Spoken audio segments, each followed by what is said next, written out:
Mummy जी, जितना खाना हो उतना खाइए, हमारे यहाँ बहुत खाना है। जितना खा सकती हो खा लीजिए। अनीता ने अपनी सास की आंखों में देखते हुए कहा और नौकर को रसगुल्ले लाने को बोला। सास सोनिया जी और ससुर जी प्रभात जी दोनों बेहाल अनीता के सामने बैठे हुए थे। दोनों सूख कर कांटा हो चुके थे और उनके शरीर इतने कमजोर जर्जर दिख रहे थे कि हड्डियां ही दिख रही थी और उनमें बोलने की हिम्मत भी नहीं थी। पापा जी, लीजिए, खाइए ना। अनीता ने ससुर जी के आगे भी पकवान सजा दिए और अंदर कमरे में चली गई। सास ससुर दोनों फटे हाल भीगी आंखों से घर की तरफ देखने लगे। इतना बड़ा आलीशान घर और इतनी शानो शौकत देखकर अनीता की सास सोनिया जी सकते में तो थी ही, बल्कि उन्हें पुराने दिन याद आने लगे थे जब उसने अनीता के जीवन में कांटे बोने में कोई कमी नहीं छोड़ी थी। कुछ साल पहले की सारी घटनाएं उनकी आंखों के सामने घूम रही थी। इसने तो घर में बर्बादी कर रखी है, जाने कहाँ से जाहिल गंवार आ गई है। मेरा बेटा संजीव इतनी मेहनत से कमाता है और ये बर्बाद करने पर तुली हुई है। सास सोनिया अपनी बहू अनीता को सुनाने में कोई कसर नहीं छोड़ती थी। मौका मिलते ही शुरू हो जाती थी। अनीता के मुंह से निकला, मगर मम्मी, मैंने तो उतना ही खाना बनाया है जितने घर के सदस्य हैं। लेकिन सास सोनिया कहाँ सुनने वाली थी। मुझसे मुंह मत चलाया कर, समझी? इतना सारा खाना बनाकर रख दिया, कम में भी तो काम चल सकता है ना। अनीता की सास अव्वल दर्जे की कंजूस थी और जब देखो बस उसका ध्यान इन्हीं बातों में लगा रहता था। अनीता की शादी को 1.5 साल हुआ था, लेकिन उसकी सास ने उसको अपनी कंजूसी के सारे रंग दिखा दिए थे। अनीता का पति संजीव अपनी माँ के इस व्यवहार से दुखी रहता, लेकिन माँ के आगे बोलना तो बिल्ली के गले में घंटी बांधने के बराबर था। सोनिया जी किसी को नहीं छोड़ती थी, मगर जब अनीता के ससुर यानी प्रभात जी अनीता के लिए सोनिया जी से कहा, सोनी क्या करते थे, तो सोनिया जी थोड़ा शांत हो जाती थी। मगर बाद में सोनिया जी की आवाज़ इतनी ऊंची हो जाया करती थी कि प्रभात जी के मुंह में एक कौर भी नहीं चलता था। दिन भर क्लेश के कारण प्रभात जी रिटायर होने के बाद भी घर से बाहर रहा करते थे। कंजूसी की हद इतनी थी कि दाल में दाल ढूंढनी पड़ती और सब्जी में सब्जी। पड़ोस की औरतें सोनिया जी से पूछने लगती थी, सोनिया, तेरी बहू को अभी तक बच्चा नहीं हुआ? अब तो शादी को भी 2 साल होने को आया। सोनिया भी जवाब देती, हाँ, मैं भी यही सोच रही हूँ, अभी तक नहीं हुआ। लोगों के सवालों के कारण घर में आए दिन झगड़ा होने लगा। सोनिया जी का मुंहफट होना अनीता के लिए बड़ा दुखदाई था। जब एक दिन सोनिया जी ने उससे पूछा, तू बांझ है क्या? अभी तक खुशखबरी क्यों नहीं आई? सहमी सहमी अनीता भी थोड़ा रुक कर जवाब देती, मम्मी जी, अभी तो 1.5 ही साल हुआ है। लेकिन इस जवाब से तो सोनिया जी को अंगारे ही लग गए। सोनिया जी ने आग बबूला होकर पूछा, 1.5 साल का क्या मतलब है? शर्म नहीं आ रही तुझे?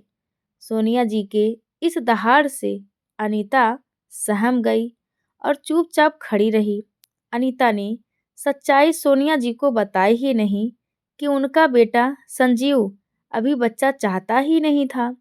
पहले वो अपनी कमाई बढ़ाना चाहता था और फिर इसके बारे में सोचना चाहता था, मगर सोनिया जी को बच्चे से ज़्यादा लोगों की बातें खाए जा रही थी। एक दिन अनीता ने अपनी सास के सवाल संजीव के सामने रख दिए।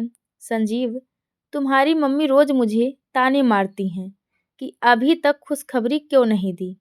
तुम ही बताओ कि उनसे क्या कहूँ? उन्होंने तो मेरा जीना ही मुश्किल कर रखा है। पहले क्या कम परेशानी थी? संजीव ने अनीता को समझाया। अरे, कहने दो उन्हें, बस थोड़े दिन की बात है। काम से थकी हारी अनीता ने लेटे हुए कहा, पता नहीं तुम्हारे ये थोड़े दिन कब खत्म होंगे।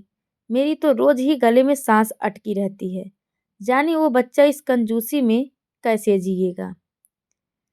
अगले दिन सुबह ही सास का फरमान अनीता के सामने आ गया कि डॉक्टर के पास चलना है। सोनिया जी को तो जैसे इज्जत पर बात आ चुकी थी और वो अनीता की एक भी सुनने को तैयार नहीं थी।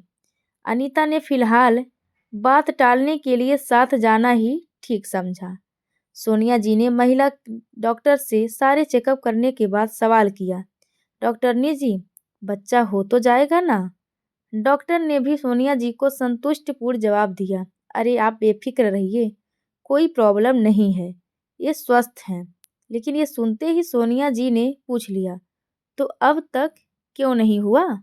डॉक्टर ने सोनिया जी को गुस्साए देखकर समझाया, देखिए प्रॉब्लम कोई नहीं है, ये चाहेंगी तो हो जाएगा। जब सब कुछ सही था तो अब अनीता को सच बोलना ही सही लगा। उसने सोचा कि डॉक्टर के सामने आराम से कह सकती है, मम्मी जी गुस्सा भी नहीं कर पाएंगी और रोज रोज की किटकिट भी खत्म हो जाएगी। अनीता ने कहा अनीता ने काफी देर तक सोचा और फिर बोली, डॉक्टर, वो क्या है कि अब तक इसीलिए नहीं हुआ कि मेरे पति की मर्जी नहीं है। वो थोड़ा रुकना चाहते हैं क्योंकि अभी वो इसके लिए फाइनेंशियल पूरी तरीके से तैयार होना चाहते हैं। सोनिया जी की आंखें हैरत से फट गई। कौन सा खजाना मिलना है तुम्हें? इतना था तो अपने घर से क्यों नहीं लाई? हमारे खानदान की ही बेइज्जती करनी थी तुझे? मैं तो कह रही हूँ डॉक्टरनी जी, ये इसके ही मन की उपज है। मेरा बेटा ऐसा नहीं सोच सकता। अनीता की ये देखकर हालात खराब होने लगे। उसे उम्मीद ही नहीं थी कि सास यही डॉक्टर के सामने ही इस तरह बोलेंगी। लग रहा था कि आज घर जाकर अनीता की खैर नहीं। सोनिया जी शायद बख्शने वाली नहीं थी। सोनिया जी के साथ अनीता घर वापस आई तो पूरे रास्ते सोनिया जी के तीखे शब्द सुनने को मिलते रहे। अनीता की आंखें बार बार भर कर आ रही थी, लेकिन सोनिया जी को ये सब ना तो कभी दिखा था ना ही दिखने वाला था। अपना सामू लेकर अनीता उनके साथ घर आ गई और हाथ धोकर रसोई में चली गई। सास ने आते ही अपने पति प्रभात जी के कान भरने शुरू कर दिए। सुनिए जी, संजीव को समझा दीजिए आप, ये लड़का जाने क्या सोचे बैठा है या यही कल मुही झूठ बोल रही है। इसके बाद सोनिया जी ने सारी बात पति को बता दी, जिससे वो मुस्कुरा उठे। प्रभात जी ने सोनिया जी की तरफ देखकर कहा, अरे सोनिया, जिस बात का इतना बतंगड़ बना रही हो वो इतनी बड़ी है ही नहीं। आजकल के बच्चे ऐसा सोचते ही हैं और प्लानिंग से काम करते हैं। अगर हमारा संजीव भी ऐसा सोच रहा है तो कोई बुराई नहीं है। हाँ, मगर ज़्यादा समय होना अच्छी बात नहीं है। प्रभात जी सोनिया जी के व्यवहार को अच्छी तरीके से जानते थे, इसीलिए उन्होंने अपनी तरफ से भरपूर कोशिश की सोनिया जी को समझाने की। मगर सोनिया जी का स्वभाव इतना सरल भी नहीं था कि वो एक बार में मान जाती। इसीलिए तुरंत बोल पड़ी, वही मैं भी कह रही हूँ कि अच्छी बात नहीं है। वक्त निकल रहा है, मोहल्ले भर के लोग बातें बनाते हैं, कल दूसरे की भी शादी कर देंगे तो क्या ये घर में सुनी गोद ही घूमेगी? समाज का भी तो ख्याल रखना पड़ता है। वो आने वाली नई बहू क्या सीखेगी हमसे? सोनिया जी अपने दूसरे बेटे राजीव की बात करने लगी थी, जो अच्छी नौकरी पर था और सोनिया जी अब उसकी भी शादी करने के बारे में सोचने लगी थी। इस बार प्रभात जी बिगड़ पड़े। अरे कुछ समय शांति रख लोगी तो क्या कुछ घिस जाएगा तुम्हारा? तुम्हें शांति पसंद नहीं है क्या? तुम्हारी कंजूसी ने पहले ही घर के हालात खराब कर रखे हैं। सोनिया जी भी सुनते ही गुस्से में कहने लगी, घर को चलाती हूँ जिसे कंजूसी बोल रहे हो? बड़ी मुश्किल से घर जोड़ा है, इसको बर्बाद करने दूं क्या मैं? प्रभात जी, जो कि अखबार पढ़ने में मस्त थे, इस बार वो गुस्से पर काबू ना रख पाए। वो तो क्या पेट काट कर घर जोड़ोगी तुम? हद है इस औरत की भी। प्रभात जी अखबार पटक कर जूते पहनने लगे थे। प्रभात जी बड़बड़ा रहे थे, इसीलिए मैं घर में नहीं रहता हूँ, रह लो यहाँ, तुम ही शांति से अकेली घर में रह लो, मुझे नहीं रहना है तुम्हारे घर में। प्रभात जी फ़ोन उठाकर रोज़ की तरह गुस्से से बाहर निकल गए। अनीता दोपहर का खाना प्लेट में लेकर आ गई और सोनिया जी के सामने रखकर कहा, मम्मी जी, खाना खा लीजिए। सोनिया जी ने जैसे ही अनीता को देखा, उसका चेहरा तमतमा गया और बोली, ले जा इसे यहाँ से। अब तो चैन पड़ गया होगा तुझे। तेरे ही कारण मेरे घर की शांति में आग लग गई है। अनीता अपने कमरे में जाकर बिस्तर पर लेटकर रोने लगी। अनीता खुद से ही बोलने लगी, मेरी गलती ही क्या है? इनका बेटा नहीं चाहता है तो अब मैं क्या करूं? सोनिया जी की हरकतों से परेशान अनीता के दिन दुख में ही गुजर रहे थे।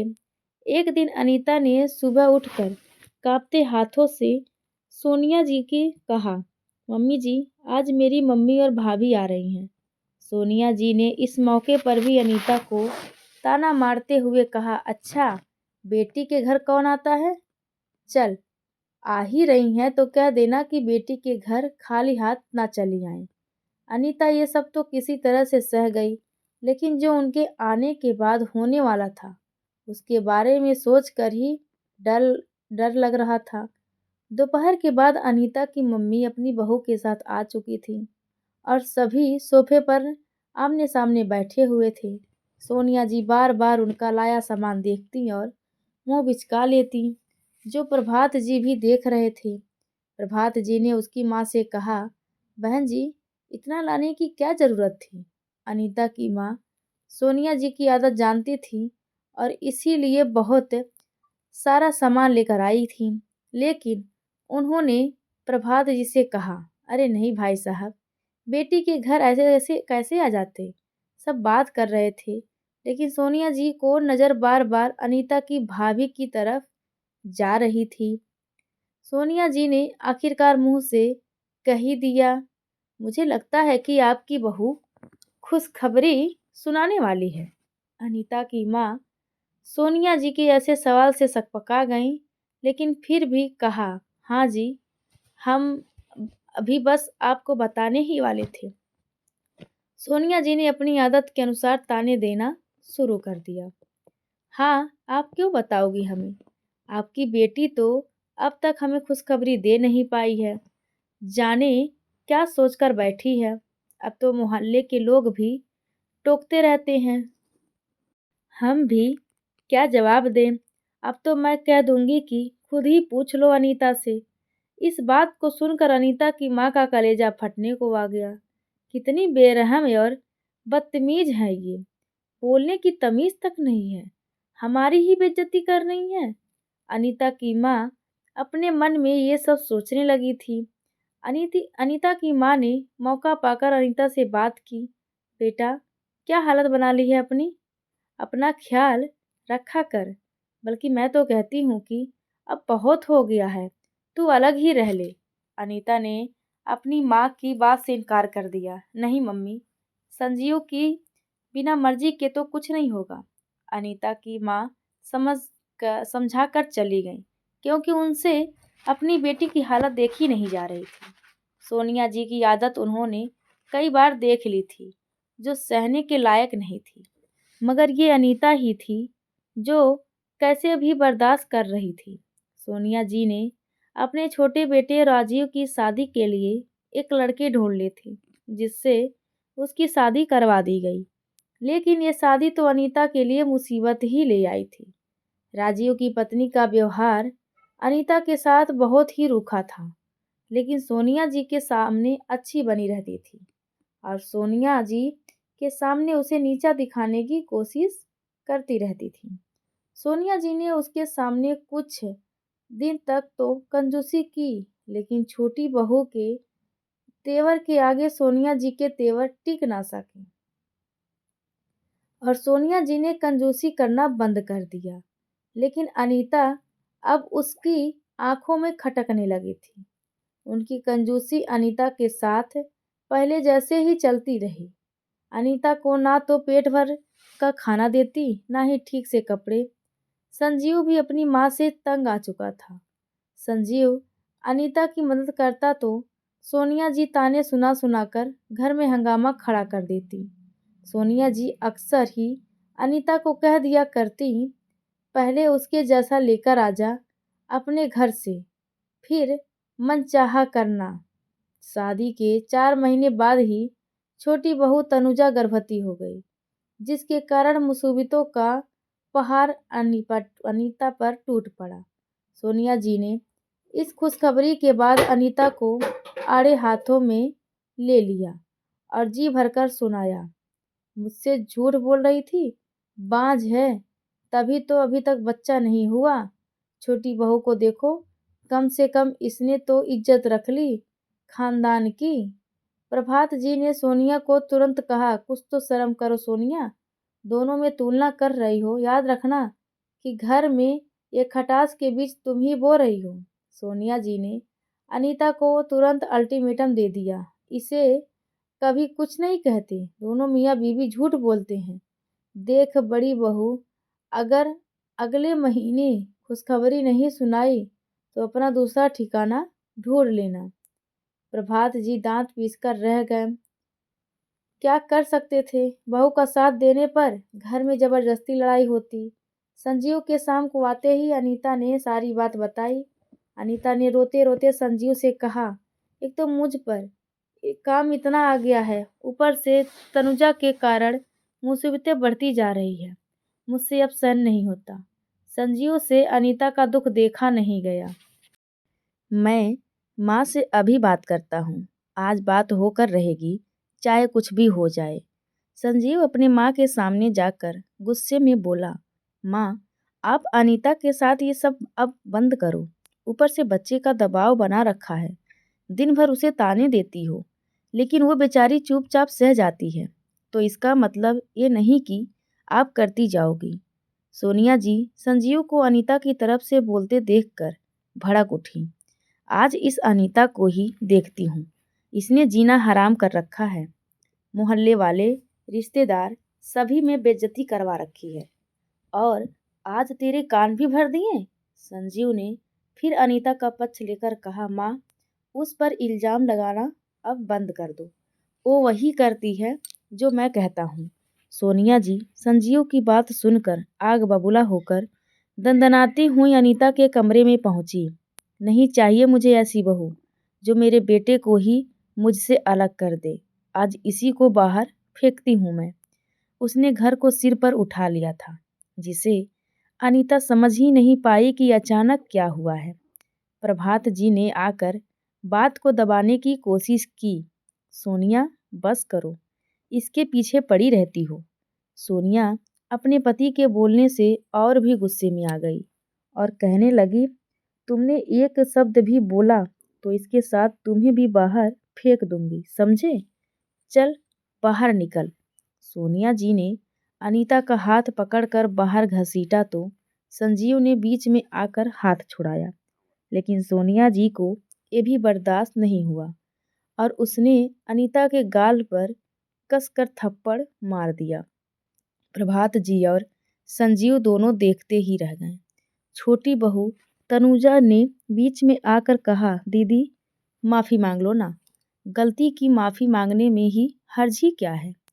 अनीता पहले ही दुखी थी, लेकिन देवरानी तनुजा के ऐसा बोलने के कारण वो चीख पड़ी। कौन सी गलती? खबरदार जो बीच में बोलने आई तुम। संजीव ने अपने छोटे भाई राजीव से कहा, राजीव, अपनी बीबी को अंदर ले जाओ, ये माहौल को और ख़राब कर रही है। आज राजीव भी उल्टा संजीव पर ही बरस पड़ा। भैया, माहौल तो आप लोगों ने खराब किया है, मेरी पत्नी को मत कहिए। प्रभात जी ने तुरंत राजीव को आंखें दिखाकर हड़काया, मगर सोनिया जी की सह राजीव को मिल रही थी। सोनिया जी फिर से भड़क गईं और बोली, तू निकल पहले यहाँ से, तेरे कारण भाइयों में भी फूट पड़ गई। सोनिया जी ने फिर से अनीता का हाथ पकड़कर जोर से खींचा और जोर से जमीन पर बाहर की तरफ धक्का दे दिया, जिससे अनीता दूर जा गिरी। संजीव अनीता को बचाता हुआ चीख पड़ा, माँ, ये जाएगी तो मैं भी जाऊंगा। सोनिया जी ने आंखें निकाल कर कहा, हाँ, यही तो बाकी रह गया था, ये भी करवा दिया इसने। संजीव ने अनीता को सहारा देकर उठाया और अंदर जाकर दोनों सामान पैक करने लगे। लगभग 15-20 मिनट बाद दोनों बाहर आए और प्रभात जी के पैर छूने लगे तो उनकी ये देखकर जैसे सांसें ही रुक गई और प्रभात जी घर को टूटता देखकर रोने लगे। अरे बेटा, जाने दो, भूल जाओ ये सब, अंदर चल। नहीं पापा, इस घर में हमारी ना तो औकात है ना ही इज्जत। माँ, आप रहो अपनी छोटी बहू के साथ ही। संजीव सामान के साथ अनीता का हाथ पकड़कर बाहर निकल गया। प्रभात जी ने रोते हुए अपनी पत्नी से संजीव को रोकने के लिए कहा, मगर सोनिया जी ने उन्हें रोकने से साफ मना कर दिया। जाने दो, 2 दिन में अकल ठिकाने आ जाएगी। जेब में दाने नहीं और अम्मा चली भुनाने। मैं भी देखती हूँ कि कितने दिन अकेले रहेंगे। अब संजीव और अनीता जा चुके थे और प्रभात जी रो रो कर टूट चुके थे। पहले दिन बीते और फिर महीने, मगर संजीव और अनीता वापस नहीं आए। प्रभात जी अक्सर सोनिया जी को ताना दे दिया करते थे, सोनिया, तुम्हें मैं जिंदगी भर माफ़ नहीं करूँगा। तुम्हारे कारण मेरा परिवार टूट गया। मगर सोनिया जी का गुरूर खत्म होने का नाम ही नहीं ले रहा था। अनीता के प्रति नफरत के कारण सोनिया जी का मोह ही खत्म हो गया था। कुछ दिनों बाद तनुजा का बच्चा हो चुका था और घर में खूब खुशियां मनाई गई थी। मगर अनीता और संजीव की कमी प्रभात जी को बहुत खल रही थी। जाने मेरा बेटा कहाँ होगा। प्रभात जी बीते दिनों को याद कर आंखें नम कर लेते थे। ये देखते ही सोनिया जी उनको उलाहने देने लगती थी।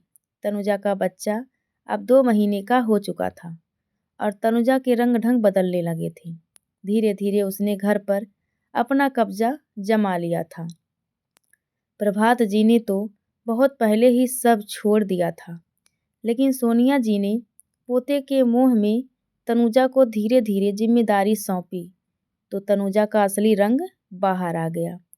तनुजा घर में हर एक काम अपने हिसाब से करती और अब सोनिया जी की कंजूसी की आदत भी छूट रही थी, क्योंकि तनुजा की आए दिन लताड़ उनको चुप रहने पर मजबूर कर देती। तनुजा ने उनका सम्मान करना भी छोड़ दिया था और बेहुदा शब्दों का इस्तेमाल करने लगी थी। तनुजा सोनिया जी पर भरपूर हुक्म चलाकर कहती, बुढ़ी, टाइम से खाना बना दिया कर, मेरा बच्चा परेशान होता है। सोनिया जी को पूरे दिन काम करना पड़ता है और जब जरा भी मुंह खोलती तो तनुजा आंखें दिखा निकाल कर बात करने लगती और बुरी तरह फटकार लगाती। तनुजा के शब्द उनका दिल चीख कर रख देते। शुक्र कर बुढ़िया, मैंने तुझे रखा हुआ है, वरना तो किसी लायक नहीं है। सोनिया जी काम करते करते अपनी भीगी आंखों को अपने पल्लू से पोंछा करती थी और प्रभात जी देख कर भी अनदेखा कर देते थे। कभी थोड़ी शिकायत भी करती तो वो भी सोनिया जी को ताना देते, जब बबुल का पेड़ लगाया है तो आम तो तुम्हें मिलेंगे नहीं, अब भुगतो जो किया है। अनीता होती तो तुम्हारे दिन ऐसे ना होते। तनुजा सोनिया जी और प्रभात जी को रोटियां गिन गिन कर देने लगी थी। राजीव ने भी ध्यान देना छोड़ दिया था। तनुजा का जो मन आता वही करती और दिन ब दिन उसकी बेहूदगी बढ़ती जा रही थी। सोनिया जी ने एक दिन हिम्मत करके राजीव से कहा, बेटा, जरा तनुजा को समझा दे, 2 वक्त की रोटी तो ठीक से दिया करे, तेरे पापा बीमार रहने लगे हैं। राजीव ने उल्टे ही कहना सुनना शुरू कर दिया, तो आपने क्या कसर छोड़ी थी मम्मी? गिन गिन कर खाना देना तो आपने ही सिखाया है, अब वो कर रही है तो बुरा क्यों लग रहा है आपको? इस उम्र में कितना खाएंगे आप? तनुजा के कानों में ये आवाज़ें पहुंच चुकी थी। अब यही रह गया है कि मेरी शिकायत मेरे ही पति से करेगी ये बुढ़िया। मैं अनीता नहीं हूँ कि घर से चली जाऊंगी और मुझसे कोई कहे उससे पहले मैं उसे ही निकाल कर फेंक दूंगी। चलो निकलो यहाँ से, बहुत खा लिया मेरे पति की कमाई का। तनुजा ने सोनिया जी का हाथ पकड़ा और घसीटने लगी। प्रभात जी भी पीछे से आए, लेकिन तनुजा को कोई फर्क नहीं पड़ा। सोनिया जी रोते हुए कहने लगी, बहू ऐसा मत कर, देख तेरे ससुर कितने बीमार हैं, छोड़ दे बेटा, माफ़ी मांग रही हूँ, गलती हो गई। तनुजा ने जहरीले शब्द फिर से कहे। अरे कैसी माफ़ी? माफ़ी तो अनीता भाभी ने भी मांगी थी। क्या किया था उनके साथ? प्रभात जी की आंखों के आगे वो दिन घूमने लगा जब इसी तरह अनीता और संजीव को निकाला जा रहा था। सोनिया, ये तेरी करनी के ही फल हैं, कहते हुए प्रभात जी धम से बैठ गए थे। तनुजा ने अपने ससुर से भी कह दिया, पापा जी, आपको जो सामान ले जाना है वो ले जाइए, अब मैं इनके साथ नहीं रह सकती। तनुजा ने रोती बिलखती सोनिया जी को खींचते हुए बाहर का रास्ता दिखा दिया था। कुछ देर तक दोनों पति पत्नी दरवाजे पर ही बैठे रहे और कुछ देर बाद कहाँ गए कोई नहीं जानता था। तनुजा ने जब बाहर झांककर देखा तो लंबी सांस लेकर कहा, शुक्र है चले गए, अब जाकर मिली इस बुढ़िया से आज़ादी। दोनों पति पत्नी रात को चलते चलते घर से दूर निकल आए थे और रास्ते में एक मंदिर के बाहर चबूतरे पर दीवार के सहारे बैठ गए। कई दिन उनका ठिकाना वहीं चबूतरा बना रहा और उसके कुछ दिन बाद किसी ने उन्हें पास के ही रैन बसेरे में जगह दिलवा दी। दोनों रात को रैन बसेरे में सोने चले जाते और दिन भर मंदिर के बाहर बैठकर अपनी किस्मत पर रोया करते, और कोई कुछ दे देता तो वही खा लेते थे, या कुछ पैसे भी कोई दे जाता तो रख लेते थे। प्रभात जी सोनिया से बार बार एक ही बात कहते, कहाँ लाकर खड़ा कर दिया तुमने सोनिया, क्या वक्त आया है, दो दो बेटे होते हुए भी कोई हमारे पास नहीं। प्रभात जी की तबीयत खराब रहने लगी थी। खांसने की बीमारी के साथ शरीर कमजोर भी बहुत हो गया था। दोनों की स्थिति अब फटे हाल थी, जिस पर दया करने वाला भी कोई नहीं था। ठंड में भी रात को सिकुड़ कर सोना पड़ता और चिलचिलाती गर्मी में मंदिर के बाहर भिखारी बनकर बैठना पड़ता था। ना तो दवाई के लिए पैसे थे, ना ही खाने के लिए, पैरों की चप्पल तक नहीं बची थी। प्रभात जी दिन भर रोते रहते और सोनिया जी को कोसते रहते थे। एक दिन किसी अमीर ने वहाँ गरीबों को कंबल बांटे तो वो दोनों भी उसकी लाइन में जाकर बैठ गए। कंबल बांटने वाले पति पत्नी अपनी बच्ची के साथ आए थे। सबको खाने का पैकेट और कंबल बांटे जा रहे थे। जैसे ही दोनों सोनिया जी और प्रभात जी के नज़दीक आए तो दोनों ने उन्हें पहचान लिया, मगर अपनी हालत देखकर शर्म के मारे मुंह छुपाने लगे। लीजिए बाबा। जैसे उस छोटी लड़की ने प्रभात जी की तरफ कंबल बढ़ाया तो प्रभात जी अनदेखा ना कर सके और उस बच्ची के गाल पर हाथ रखकर रोने लगे। उसकी माँ ने जैसे ही प्रभात जी की तरफ देखा तो हैरान रह गई। पापा। प्रभात जी रो पड़े और अपने फटे कुर्ते से आंसू पोंछने लगे। संजीव भी यह देखकर तुरंत नज़दीक आया और प्रभात जी के गले से लग गया।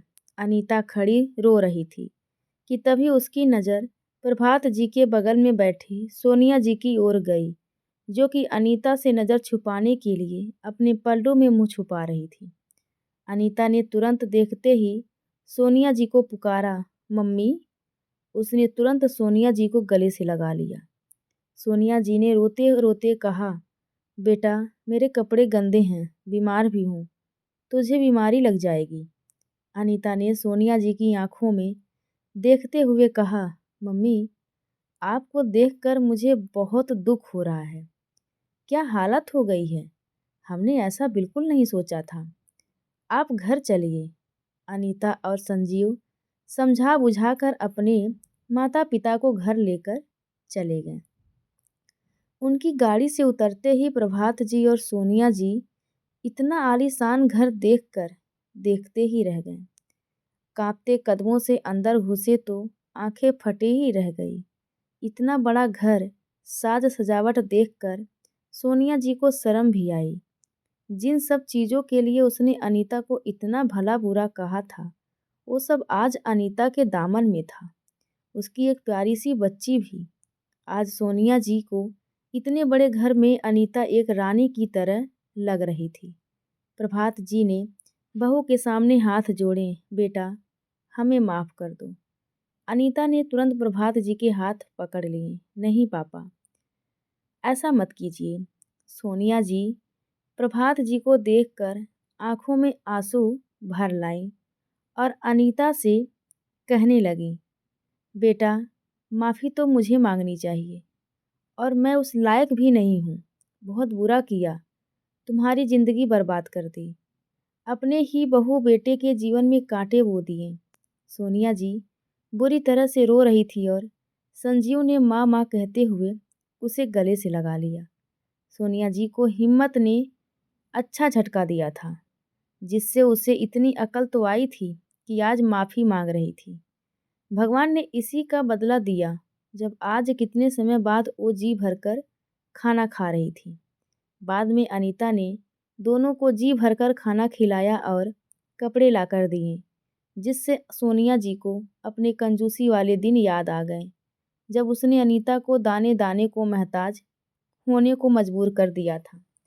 अनीता के तो अच्छे दिन आ गए, मगर सोनिया जी की हालत अब फटे हाल थी और दोनों के शरीर सूख कर कांटा हो चुके थे। सिर्फ हड्डियां ही दिख रही थी। दोनों ने अपने साथ आप बीती सुनाई कि कैसे तनुजा ने उनके साथ बुरा बर्ताव किया और घर से बाहर निकाल दिया। आज सामने वही अनीता खड़ी थी, जिसके साथ सोनिया जी ने कोई कसर नहीं छोड़ी थी। वो कहते हैं ना कि भगवान के घर देर है पर अंधेर नहीं, और जब भगवान की लाठी पड़ती है तो लाठी में आवाज़ नहीं होती, भले देर से मगर पड़ती जरूर है। सोनिया जी को भी उनके किए की सज़ा मिल गई थी। तो दोस्तों, यह कहानी आप सभी को कैसी लगी कृपया कमेंट करके ज़रूर बताएं और चैनल को लाइक शेयर और सब्सक्राइब करना बिल्कुल ना भूलें। धन्यवाद आप सबका।